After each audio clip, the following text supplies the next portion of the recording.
Salsa. It's flashy, quick, dazzling.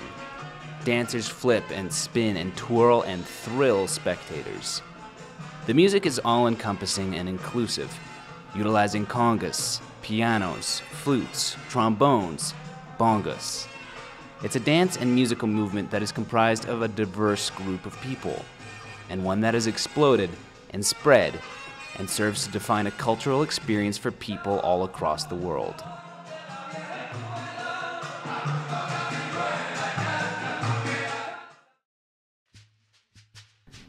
As a term, salsa originated in New York around 1970, but the origins of the movement are traceable to Cuba. Salsa, blues, jazz, all those stuff, like they're coming from Africa. Africa have a lot of rhythm, a lot of, energy, all this stuff coming from Cuba, that's Africa right there. Slowly, the new percussion-based, rhythm-centered music brought these musicians income and recognition, and became popular with widespread radio broadcast in 1922. Hearing this music brought hope to the nearly 30 million Africans who were brought to Cuba to serve as slaves, and an early form of salsa dance now turned Afro-Cuban, developed out of the expression of those who embraced the music. 53rd Street and Broadway Corner, New York City, 1940. A Rexall drugstore shared vacancy with what would serve as the birthplace of a global musical movement. The Palladium Ballroom was a struggling dance hall with a racially restrictive policy and inadequate funding. Interest in Latin music had begun to spread across the United States, with Cuban and Puerto Rican citizens beginning to settle in the country. New York was becoming the center of Cuban dance music. But at the time, they took a lot of that influence of the son, especially in the mambo, and then mixed with plena and some other kind of music. They started to create something, one kind of stuff for everything. The Palladium, falling into decline, made a bold move to become the heart of this movement, hosting weekly Latin nights. The move was an incredible success. The Palladium fostered some of the biggest stars in Latin culture, including the Big Three: Tito Puente, Tito Rodriguez, and Machito, featuring Mario Baza. Soon, the Mambo movement spread across America and became wildly popular, and the Palladium declared itself the Temple of Mambo. For the next 3 decades, the Latin musical movement spread across America, incorporating many different styles: the Cuban son, the guaracha, the cha-cha-cha. The musical styles and varied instrumentation were broad, undefinable. A new word emerged to describe the music, one that, in Spanish, translated as sauce. Salsa, like the food, like the sauce, is actually made of different stuff, just chopped together and put it so that you can eat, and that's how they thought about it. The new movement had a name: salsa, and it didn't just stay in New York. It spread. It didn't take long for Calgary, Alberta, to catch the fever.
Gracias. Well, the first time, because what I do is music, I'm percussionist, and when I came in the first time, the Latin scene was kind of, you know, it was not too big. So I was almost start crying, but after that was the time, and I start playing different music, right, different type of music, and after I start playing in a salsa band, salsa, cumbia, and merengue band, like a Latin band. Yeah, that was like a long time, like 8 years, a little bit. Luis has been playing with a variety of bands in Calgary for over 8 years. Salsa has continued to develop across the world to incorporate all kinds of instruments and people, but Luis's drums provide the beats that help dancers count their steps when they enter a hall.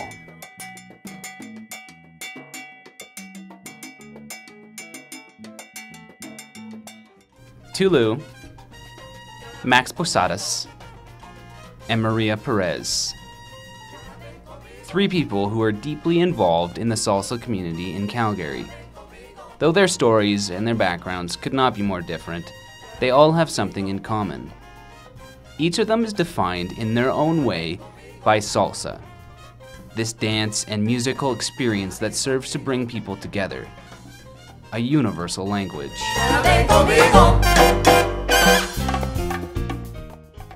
In the midst of a frigid Canadian winter is a dance hall. The studio owner of the Ballroom and Country might not be who you'd expect running this hall. Tulu, a Vietnamese refugee who immigrated to Canada, arrived in the country and spoke very little English.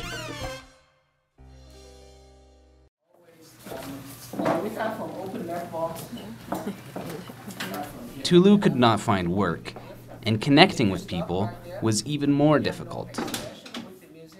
When we're looking for the job, we cannot speak English. Even cleaning in downtown, no one hiring, even at the airport. Because they look at us, cannot speak English, no one give us the job. How bad it is. It was hopeless when we came. Tulu, shy and nervous, found connecting with people through English difficult, so he tried to use a different language. When I came to Canada, I was homesick, and I found I cannot know the culture, and I didn't speak English well, and I found the best way for me to do it, get out of the house and meet people and learn to dance. That's how I start. Then later on, I found it could be turned to a business. Tulu opened the Ballroom and Country Dance Studio, and he's been operating it 7 days a week ever since, providing a place for the salsa community to come together. I'm very nervous because in my country, we're not religion, but it's very conservative. We don't dance close to the girl. I'm very nervous. Okay, that's why make me become a better teacher. I understand how people feel because I've been there. So I know all the people teach me to overcome the nervous, shy, and how to lead the woman easy. That's why it's helping me become a good teacher. Tulu's dance studio offers daily lessons to the salsa community. One person who is part of Calgary's salsa community is Max Posadas. Max, born and raised in Mexico, moved to Calgary because something kept bringing him back. I came here to Calgary a year before I actually moved because of a salsa congress. So in that salsa congress, I met a girl who now is my wife. The first thing one of the most interesting things about her, it was the way she was dancing, really, for me, because she's, you know, Canadian with big blue eyes. So that was my first thing, physically. But then later, when I saw her on the dance floor, to me, she had the flavor and the movements of a Latin person. So kind of like surprised me, right? So at the beginning it was like, boom, oh, wow. Okay, that's interesting. That was probably my big thing, or her. There was a chemistry for sure, yes. I don't know, you probably can ask her, but I think we both felt it. something special when we were dancing, and you know, because besides the fact that you are actually doing movements and you can follow and lead, there's something special when you're dancing, and you can see that the chemistry is there, right? Like everything's matching, everything's actually working, not just the movements, something else special, I would say. Although Max spends much of his free time teaching, it doesn't seem like work to him. You know, at the beginning for me, one thing is that salsa it's just a hobby, really. Even though I teach and we have teams and all this stuff, I still see it as my hobby and something that I really enjoy, so it's not my job.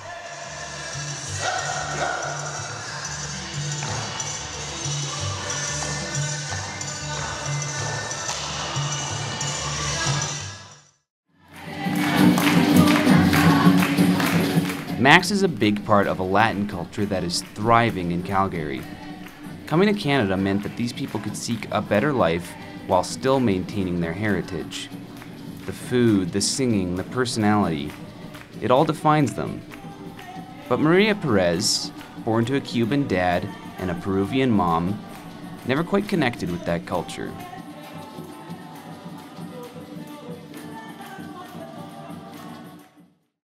At the beginning, I think I didn't want to be involved in it at all because I felt like it was forced. You know, my parents were always saying, you know, you have to learn the culture or say it back to me in Spanish. And, you know, I always didn't, like I never understood why I needed to do that when all my friends at school were speaking English. It didn't make sense to me. But then when I realized I had some Hispanic friends in school, there was like 4 of them. And they were talking amongst each other. I was like, cool, they have a language, like they can talk to each other. And so I slowly started getting curious because I would see my mom watching the soap operas and they were actually really good. So I started watching with her. I think I was probably like 16 or 17. And I knew for my whole life, I knew the music because my dad would always blast it on our road trips when we went to anywhere. And the steering wheel was his bongos. Like he would always like play the steering wheel with it, and we thought it was so annoying, but it's all I would hear, and the music was catchy. Like anyone from any culture can't say that Latin music isn't catchy, like it is. Bueno, siempre nosotros hablábamos, cuando eran chiquitos siempre yo le hablaba de Cuba, mi esposa, bueno, Jenny le hablaba del Perú y de la música y siempre le hablábamos, siempre poníamos música latina en la casa y inclusive María cuando una vez me dice yo quiero aprender a bailar, entonces nunca me olvidaré de eso.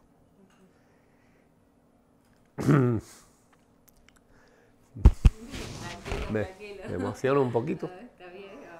And eventually we were at a party once and my dad just kind of grabbed me and put me on his feet and he said, just follow my lead. And so I started dancing and I could hear it. And I was like, I want to learn more of this. Y entonces ella me dijo, ok. Yo me acuerdo que le dije, bueno, hagamos así asado.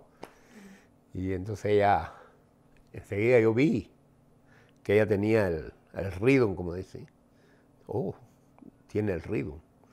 Y hicimos algunos pasillitos ahí, algunas movidas, y yo vi, oh, bien. Y de ahí, bueno, pues entonces ella siguió, se metió en la música, y ahora es lo que es. Gracias a Dios por eso, porque ella es muy feliz con su baile, y nosotros siempre la vamos a apoyar. Siempre la vamos a apoyar porque es bonito, es hermoso. So that slowly, as I got older, I did want to become more involved. Like personally, I wanted to become more involved. It wasn't something that was obligated. But again, that came with kind of getting out there on my own and seeing what the culture was and trying to understand it. But I had to be by myself. I had to do it by myself. I think the moment I finally felt like I was part of the Latin community was when I first started learning how to dance. And I think the first time I went to like a Latin festival and there was all these people with their flags and stuff. Mind you, I had like 3. because it's like Canadian, Cuban, Peruvian, but it still felt like, you know, I was part of this culture. So yeah. My first thoughts about that were, I don't know, that I finally kind of fit into something. I fit into, I don't know, I think I always wanted to connect with my parents somehow, but because of the language barrier and the culture thing that I didn't understand, it wasn't until I got older and I started researching the culture that I was able to finally connect with my parents, you know, and understand where I came from and the roots and all that stuff, and learning the music. And yeah, it was fun. It's funny talking about what I felt when I started doing that, but I feel like any of those other kids that kind of feel, especially after high school, you're lost in the world, you don't really know where to go, and then you find something that, like, it's like all the stars align and you know exactly what you're supposed to do and how you're supposed to be doing it. And I think I was lucky in that case, because it felt just like when I first kind of started understanding my culture, and that first time at the festival, that like finding salsa to me was the first time at the festival of life. Like I was like, wow, okay, this is me. Like this is where I fit in, and that's what I understand. And so yeah, it felt like it filled me, like a void of some sort. But yeah, I guess first what it showed me about my heritage is how awesome it is, because I didn't really think much of it until I started learning the music. Because once you learn the music and you try to learn the dance, you have to dig deep and you have to do the history, and you're like, wow, this is where I came from. This is so cool.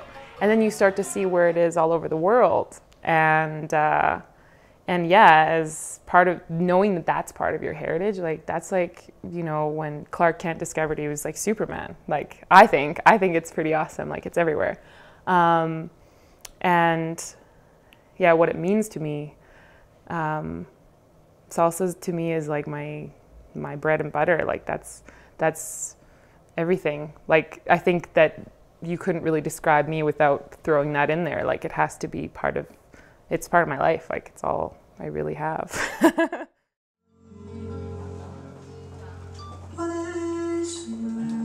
Back at Tulu's dance hall, the salsa world champions David Cepeda and Paulina Posadas are making a stop in Calgary. They're teaching New York-style salsa and bachata.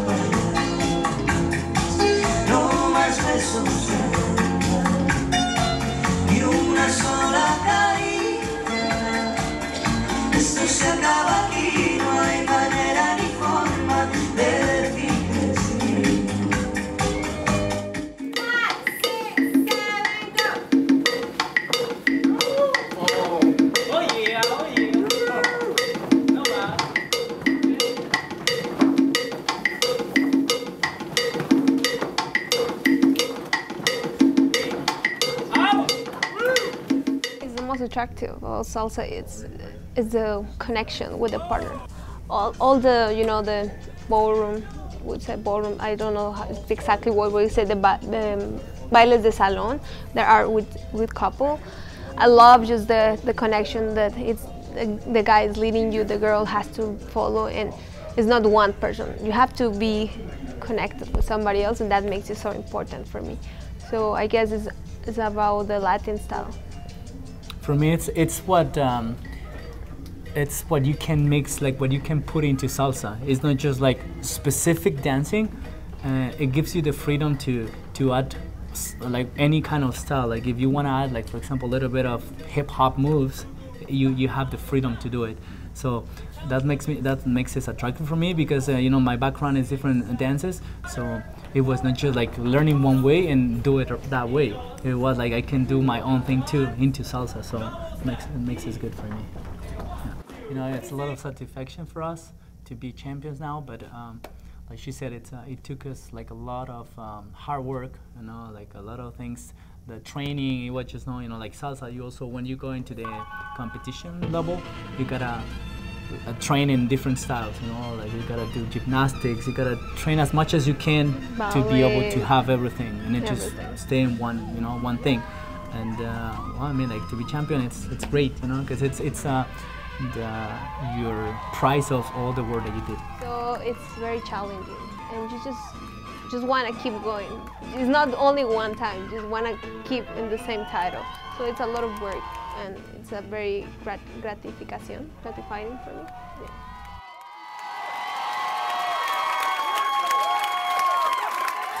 Now, we'll take a break so you can try out some salsa steps at home, thanks to more salsa instructor Max Posadas.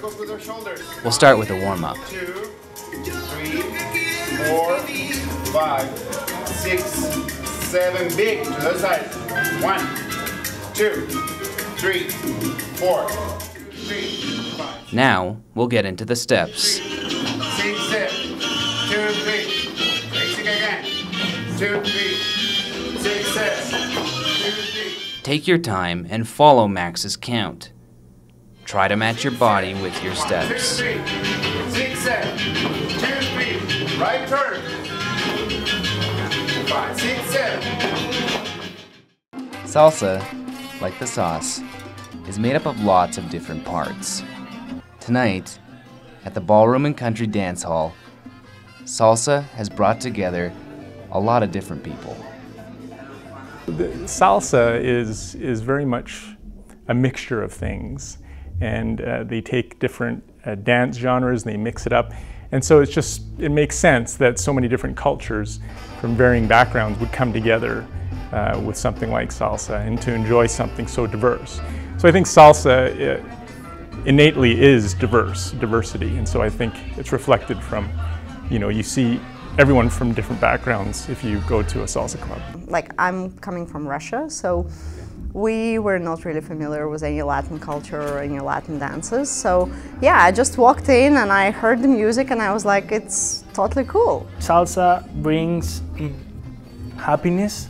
Like, it's very happy, it's very powerful, like full of energy. So I think I want to just start dancing salsa, just start enjoying a lot, and I think it's so nice. Because it is so personal, it is so unique, it is specific to them. So once you're free to express that, I mean, you have that outlet of that energy, how can you not feel confident about that? The passion on the dance floor, the sweat in the room, the feeling unlike any other. Here is found a culture comprised of many cultures. Salsa is alive in these dance halls. The spirit of dance and music uniting a community who step together to the beat of a language with no words. This is Salsa.